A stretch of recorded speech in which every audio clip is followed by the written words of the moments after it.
The afternoon sun sparkled above the Santa Monica Pier, casting golden light across the rolling waves and wooden planks.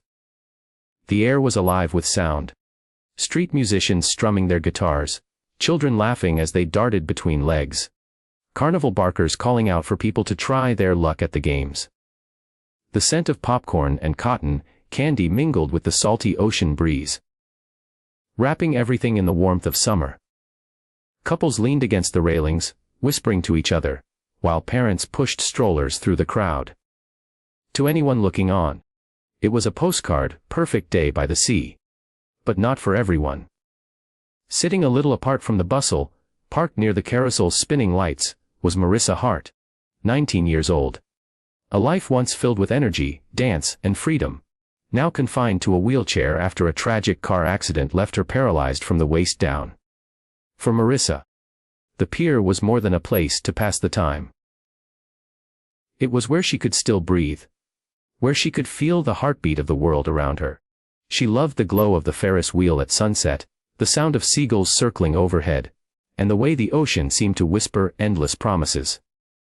Here, she could almost forget the stares, the whispers, the pity that so often followed her wherever she went. Almost. Because what she hated most wasn't the chair itself. It was the way strangers' eyes would linger on it before daring to meet hers. That quiet judgment, that look of curiosity or discomfort, always reminded her of what she had lost. But on this day, Marissa decided something. She would not let fear keep her in the shadows.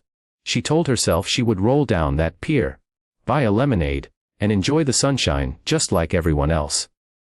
She longed to feel ordinary again.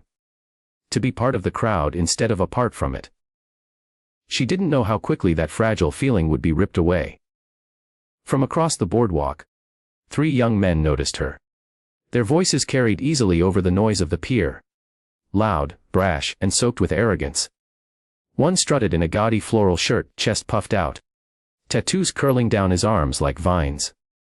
The other 2 wore frayed denim vests, their swagger exaggerated as though the world existed only to watch them perform.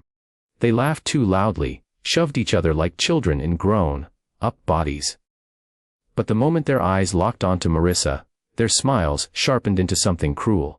They moved toward her with the slow, menacing confidence of predators circling prey.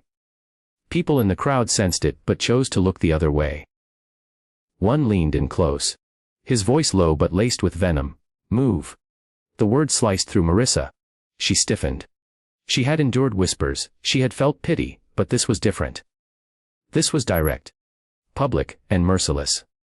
Before she could react, the one in the floral shirt swung his boot against her chair. The impact jolted her, sending her wheelchair lurching sideways.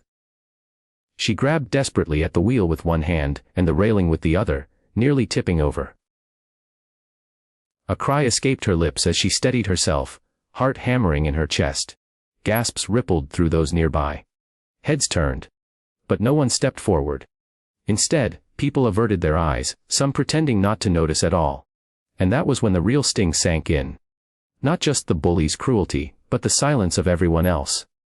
Friends, if you believe that kindness should never stay silent, that respect and courage should always have a voice, please take a moment to like, comment, and subscribe to Kindness Talks. Because together, we can remind the world that moments like this matter. Marissa fought to swallow her tears, as the bullies closed in again. "Bet you can't even stand without help," one mocked. The others roared with laughter, one clutching his stomach as though her pain were the funniest thing he'd ever seen. Each cruel word was another weight pressing down on her chest. She wanted to vanish, to roll away as fast as she could. But her arms felt heavy, frozen with fear. And then, something shifted. At first it was a faint tremor in the wooden planks. Then came the sound. Deep, guttural, growing louder with every second. A chorus of engines rumbling like thunder rolling in off the ocean. The bullies paused mid-laughter, glancing toward the street. The crowd turned too. Whispers spreading as dozens of motorcycles roared toward the pier. Chrome gleamed in the sunlight.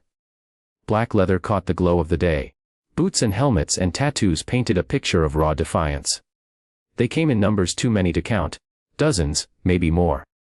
One after another, Bikes lined up. Engines growling as though the ocean itself had risen to defend her. The laughter died. The swagger drained from the bullies' faces. The one in the floral shirt shifted uneasily, searching for escape. But there was no way out. The bikers dismounted, their boots thudding against the wooden planks like a drumbeat. They moved together, silent, unified. A wall of leather and steel approached, radiating a presence that silenced the entire pier. At the front strode a man larger than life. A silver beard framed his weathered face. His eyes, sharp, furious, yet controlled, locked on the bullies. He crossed his arms, and the air itself seemed to grow heavier.